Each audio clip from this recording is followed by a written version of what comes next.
Bienvenidos de nuevo a Pura Vida Católicos. El día de hoy vamos a continuar con Apocalipsis capítulo 10 versículo del 1 al 11. Con entrega, Señor, a ti venimos. Escuchar tu palabra deseamos. Que el Espíritu ponga en nuestros labios la alabanza al Padre de los cielos. Se convierta en nosotros la palabra en la luz que a los hombres ilumina. En la fuente que salta hacia la vida. En el pan que repara nuestras fuerzas. Es el himno de amor y de alabanza que se canta en el cielo eternamente. Y en la carne de Cristo se hizo canto en la tierra y del cielo juntamente. Gloria al Padre, al Hijo y al Espíritu Santo, como era en un principio, ahora y siempre, por los siglos de los siglos. Amén. Vi otro ángel poderoso que descendía del cielo envuelto en una nube. Tenía sobre su cabeza un arco iris, y su rostro era como el sol, y sus pies como columnas de fuego. San Juan está ahora sobre la tierra, desde donde ve a un ángel que baja del cielo. El aspecto del ángel era imponente, poderoso y toda su figura majestuosa. Para encubrir un tanto su majestad y gloria viene envuelto de una nube, que es el vehículo tradicional empleado por los seres celestes para sus viajes entre el cielo y la tierra. Cifras en Éxodo capítulo 24 versículo 15. Salmo capítulo 104 versículo 3. Daniel capítulo 7 versículo 13. Y Marcos capítulo 9 versículo 7. Este llevaba sobre su cabeza el arco iris, que a manera de aureola o de halo glorioso irisado rodeaba su cabeza. El arco iris indica su gloria espiritual y su procedencia celestial, pero al mismo tiempo es signo de que el ángel trae un mensaje de paz y de misericordia. Cifras en Génesis capítulo 9 versículo del 12 al 17. Para los fieles cristianos que eran perseguidos. El juicio general que va a anunciar a los juicios particulares que mandará a profetizar al vidente de Patmos demuestra esto mismo. El rostro del ángel resplandecía como el sol, y sus pies eran como columnas de fuego. Este aspecto resplandeciente y lleno de gloria es una nota característica de las apariciones sobrenaturales de seres en forma humana. Cifras en Apocalipsis capítulo 1 versículo 15. Esta imagen del ángel nos recuerda un tanto a la visión del ángel del Apocalipsis capítulo 5 versículo 2. Como éste había en cierta manera anunciado y provocado el comienzo de las calamidades sobre el mundo pagano, así el ángel del Apocalipsis capítulo 10 versículo 1 viene a anunciar la consumación próxima de los juicios divinos. La intervención de este ángel poderoso significa la importancia de la misión que trae. La consumación está próxima. De hecho, que el ángel resplandece a semejanza del Hijo del Hombre en la aparición inicial de los mensajes de las 7 iglesias, cifras en Apocalipsis capítulo 1 versículo 13, ha llevado a algunos autores a identificarlo como Jesucristo. Sin embargo, el resplandor es común en los seres sobrenaturales y gloriosos. Además, aquí el ángel actúa como los otros, y Dios le da órdenes, lo cual nunca sucede con Jesucristo. ¿Qué ángel es? Pudiera ser Gabriel, la fuerza de Dios, al cual convendría a la perfección el epíteto de poderoso. Trae también un mensaje consolador de tipo mesiánico, como en la llegada del reino de Dios, que será el coronamiento de la historia del Evangelio. Y en su mano tenía un librito abierto. El ángel de aspecto imponente tiene en su mano un librito abierto. Este librito es distinto, y está como en contraste con el libro sellado del Apocalipsis capítulo 5 versículo 2, a causa de su pequeñez y por estar abierto. Sus pequeñas proporciones parecen significar que contiene pocos oráculos, y está abierto porque dichos oráculos son relativamente claros o bien porque ya han sido revelados bajo alguna forma en esta visión de las 7 trompetas. El librito debía de contener los destinos del Imperio Romano, considerado en sus relaciones con la Iglesia, y como prototipo de las potencias que han de ser vencidas por Cristo. Y poniendo su pie derecho sobre el mar y el izquierdo sobre la tierra, gritó con poderosa voz, como león que ruge. Cuando gritó hablaron los 7 truenos, con sus propias voces. Las proporciones colosales del ángel, que tenía su pie derecho sobre el mar y el izquierdo sobre la tierra, designan su misión universal, la cual abarcará el mundo en su totalidad. Su poderosa voz está en consonancia con su superhercúlea estatura. Dio un grito inarticulado, parecido al rugido de un león, que se convirtió en un eco inmenso semejante al de 7 truenos. El ángel emitió probablemente con su poderosa voz 7 mensajes, cuyo eco iba retumbando por todos los ángulos de la tierra. El trueno en la Sagrada Escritura es la voz de Dios. Cifras en Salmo capítulo 29 versículo 3 y en Juan capítulo 12 versículo 28. Los 7 truenos, eco del poderoso grito del ángel, parece simbolizar todo el conjunto de las revelaciones proféticas comunicadas por Dios a Juan. Cuando hubieron hablado los 7 truenos, iba yo a escribir, pero oí una voz del cielo que me decía: sella las cosas que han hablado los 7 truenos y no las escribas. Pero si no simbolizan todo el conjunto de las revelaciones proféticas, al menos debe de tratarse de cierto número de revelaciones o mensajes dirigidos a los cristianos, porque San Juan, al oír la voz, entiende algo que al punto se dispone a escribir para darlo a conocer a las iglesias. Pero una voz del cielo se lo impide, ordenándole que no lo escriba, que lo guarde en su corazón hasta que llegue la hora de revelarlo. Sellar las cosas que han dicho los 7 truenos es igual a mantenerlas en secreto. Guardar secreto porque aún no ha llegado el tiempo del cumplimiento, lo cual significa que San Juan había oído muchos secretos acerca de los designios de Dios sobre la humanidad, que no serían puestos por escrito, es decir, no serían revelados. Son estos artificios literarios muy en consonancia con el carácter apocalíptico de nuestro libro.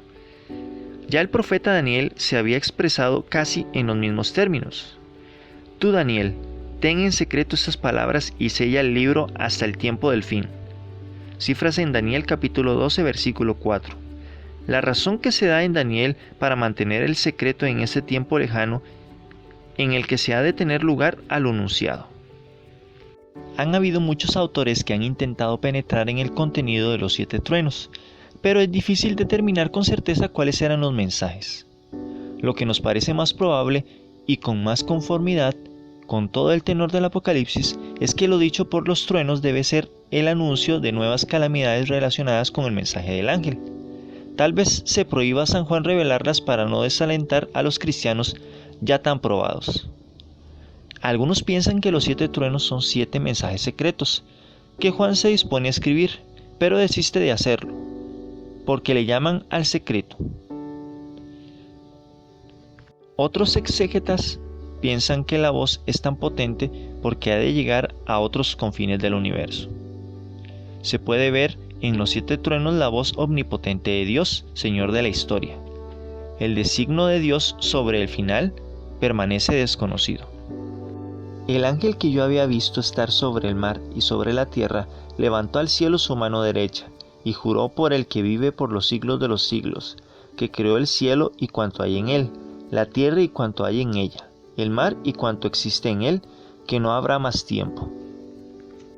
El ángel, en actitud de prestar solemne juramento, jura levantando al cielo su mano derecha y teniendo sus pies asentados sobre la tierra y el mar. Con esta actitud el ángel quiere significar que toca las 3 partes del universo porque va a jurar por aquello que creó el cielo, la tierra y el mar. La acción de elevar la mano al cielo, como queriendo poner por testigo a Dios, por quien se jura, es común en la Sagrada Escritura. Cifras en Deuteronomio capítulo 32 versículo 40. En esta actitud el ángel pronuncia la fórmula del juramento. Y para que no haya duda sobre de que es de Dios verdadero al que pone por garante de lo que va a decir, añade que Él es el que creó el cielo, la tierra y el mar y cuanto en ellos existe. ¿Y qué es lo que jura? Que no habrá más tiempo. La palabra aquí, tiempo, significa dilatación, espera. Por consiguiente significa que ya no pasará más tiempo, que ya no habrá más dilatación para el cumplimiento de los juicios divinos que se realizan al sonido de la 7ª trompeta. Sino que en los días de voz del 7º ángel, cuando él suene la trompeta, se cumplirá el misterio de Dios, como Él lo anunció a sus siervos los profetas. La apertura de los 7 sellos y los toques de trompeta había hecho retrasar la venida de la consumación de todas las cosas. Sin embargo, una vez que suene la 7ª trompeta se cumplirá el misterio de Dios. Este misterio de Dios es establecido definitivo del reino de Dios y de su Cristo, que tendrá lugar con la destrucción de las naciones paganas. San Pablo también nos habla del misterio de Dios en varias de sus epístolas. Cifras en 1 Corintios capítulo 2 versículo 1 y en Efesios capítulo 1 versículo de 9 al 11. Para el apóstol de los gentiles, el misterio de Dios era Jesucristo, en quien se haya escondido todos los tesoros de la sabiduría y de la ciencia. Cifras en Colosenses capítulo 2 versículo del 2 al 3. Toda la esperanza de que se cumpliera el misterio de Dios, es decir, que llegara el reino de Dios, se fundaba en las promesas divinas anunciadas por Dios por medio de sus profetas, como nos advierte el autor del Apocalipsis. La tardanza hay que entenderla como muchísimas posibilidades de la espera de los cristianos en el cumplimiento de las promesas divinas. Cifras en Lucas capítulo 19 versículo 11 y en Hechos de los Apóstoles capítulo 1 versículo 6. Después de que Cristo había subido al cielo, esperaban impacientes su plena realización. Incluso sabemos por la segunda carta de Pedro, capítulo 3, versículo del 3 al 4, que ciertos cristianos desconfiaban, hacia fines de la edad apostólica, de la realización de las promesas de nuestro Señor. Por eso era necesario una confirmación solemne de estas promesas. Y de ahí que el ángel jure solemnemente en nombre de Dios que la realización del misterio de Dios se llevará a efecto. Parece que se trata de una realización inmediata, en cuyo caso se trataría de los designios providenciales de Dios sobre la Iglesia, es decir, del triunfo de la Iglesia sobre los poderes paganos. Se trata en definitiva del triunfo del mesianismo, del Evangelio, anunciado por los profetas. Cifras en Lucas capítulo 1 versículo 70. Este triunfo, sin embargo, no será definitivo hasta que se realice la plena consumación del reinado de justicia y de paz, entrevisto por los profetas del Antiguo Testamento y esperado impacientemente por los fieles del Nuevo Testamento. La unión de todos los elegidos entre sí y con Cristo será perfecta cuando suene la trompeta, que anunciará el último juicio y la retribución definitiva. La Iglesia militante, después de las luchas y persecuciones sufridas por el mundo, obtendrá de este modo el triunfo último e inalienable. Solo entonces los cristianos fieles saciarán plenamente sus ansias de salvación y de triunfo. San Juan trata indudablemente de consolar e infundir ánimo en los cristianos decaídos. La certeza de que las promesas divinas se cumplirán pronto con un gran triunfo de la Iglesia sobre sus enemigos era un pensamiento muy apropiado para consolar y excitar el entusiasmo de los miembros de la Iglesia perseguida. Sin embargo, hoy a muchos les cuesta creer en las profecías hermosas de Isaías y en los párrafos maravillosos de San Pablo. La inmoralidad circundante y aún dentro de la misma Iglesia no es la mejor razón para nosotros perder nuestra esperanza. Aún más, la cantidad de mártires del presente supera con gran número los de esa época, que se escribió en el Apocalipsis. Pero el ángel lo jura por Dios. En otras palabras, por el Dios vivo.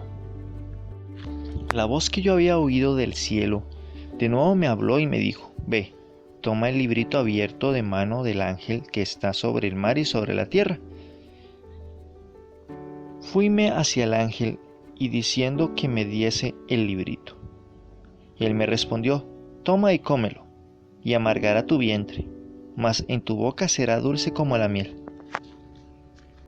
Otra vez la voz del cielo, la misma que había prohibido escribir la revelación de los 7 truenos, habla al vidente de Patmos. Le manda a tomar el librito abierto de manos del ángel que está sobre el mar y sobre la tierra. El ángel se lo da y le ordena que se lo coma. El librito estaba abierto, con lo cual quiere significar que su contenido no era secreto y que podía ser comunicado a los cristianos. No era necesario abrirlo ni leerlo públicamente, porque el Cordero ya había abierto el gran libro sellado que contenía todo lo de ese librito y otras muchas cosas futuras. Conviene que San Juan lo coma, es decir, que se penetre bien su contenido para anunciarlo y profetizarlo a todos los pueblos y naciones. Cifras en Apocalipsis capítulo 10 versículo 11. La escena de San Juan comiendo este librito está tomada indudablemente del profeta Ezequiel, el cual ve en la visión inaugural un rollo escrito por delante y por detrás que contenía lamentaciones, elegías y ayes. Cifras en Ezequiel capítulo 2 versículo del 8 al 9. Y a continuación oye una voz del cielo que le ordena: Hijo de hombre, come esto que tienes delante, come este rollo y habla luego a la casa de Israel. Yo abrí la boca e hízome el comer el rollo diciendo: Hijo de hombre, llena tu vientre e hincha tus entrañas de este rollo que te presento. Yo lo comí y me supo a mieles. Cifras en Ezequiel capítulo 3 versículo del 1 al 3. Tomé el librito de mano del ángel y me puse a comerlo, y era en mi boca como miel dulce, pero cuando lo hube comido sentí amargas mis entrañas. La acción de comerse el librito significa apropiarse intelectualmente del contenido de él. A Ezequiel le resultó el rollo dulce como la miel. A San Juan le resultará dulce en la boca, pero amargo en el vientre.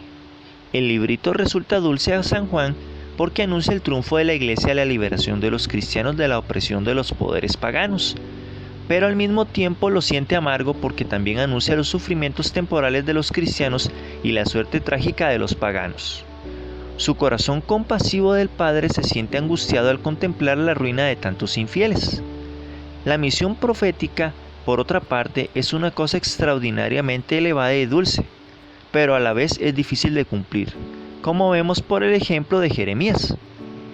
Me dijeron: es preciso que de nuevo profetices a los pueblos y a las naciones, a las lenguas y a los reyes numerosos. Finalmente se dice a San Juan que tendrá que profetizar de nuevo a los pueblos, a las naciones, a las lenguas y a los reyes numerosos. Esto significa que el vidente de Patmos, antes de terminar el Apocalipsis, tendrá que publicar las visiones contenidas en el librito. Estas visiones deben abarcar todo el contenido de los capítulos 12 y 20, que se refiere al Imperio Romano. Los reyes de los que nos habla aquí el autor sagrado no pueden ser otros que los del capítulo 17, versículo del 10 al 12. Esto significa que la materia del librito corresponde más o menos al contenido de la séptima trompeta. El profeta se siente impulsado por una necesidad interior, después que ha comido el librito, a predicar una vez más. Esta expresión hay que entenderla a relación de todas las profecías que ya ha pronunciado. Los oráculos que van a pronunciarse a continuación serán en parte los mismos que ya se han anunciado, pero revestirán otra forma, otras alusiones más particulares y serán contemplados desde un punto de vista diverso. Tenemos aquí un ejemplo claro del procedimiento de composición llamado recapitulación, en virtud del que San Juan en el Apocalipsis no expone a una serie continua y cronológica de sucesos futuros, sino que describe los mismos sucesos bajo formas literarias distintas. Debemos recordar que el profeta no es dueño de su mensaje, no puede predicar ideas propias ni menos atribuirse a ellas autoridad divina. El profeta es emisario, heraldo de Dios, ha de predicar lo recibido, le guste a él o no, y a los que lo escuchan también. El mundo de ayer y de hoy acostumbra a rebelarse contra los mandatos de Dios, y por eso en muchas ocasiones hay que predicar ayes, lamentaciones y castigos. Pero la encomienda es amarga y muchas veces tiene que traer un mensaje de catástrofe. Y con esto terminamos el video de hoy, no sin antes pedirles que oremos por el Papa Francisco, ya que en este momento está siendo muy atacado gracias a un mensaje que se tergiversó en estos días con respecto al matrimonio homosexual. Primero tenemos que recordar que la Iglesia Católica no apoya el matrimonio homosexual, ya que el matrimonio es solo de hombre y mujer. Segundo, tenemos que recordar también que la misma Iglesia y el mismo Papa se han pronunciado en contra de la unión homosexual. A lo que se refería el Papa en ese mensaje era que nosotros como familia no podemos rechazar a un homosexual. Tenemos que hacerle saber que está cometiendo un pecado, pero no podemos rechazarlo y pisotearlo, porque Jesús no haría eso. Él ama al pecador, pero no al pecado. Si les gustó el video, denle me gusta, denle a la campanita para recibir todas las notificaciones y nos vemos en el próximo video.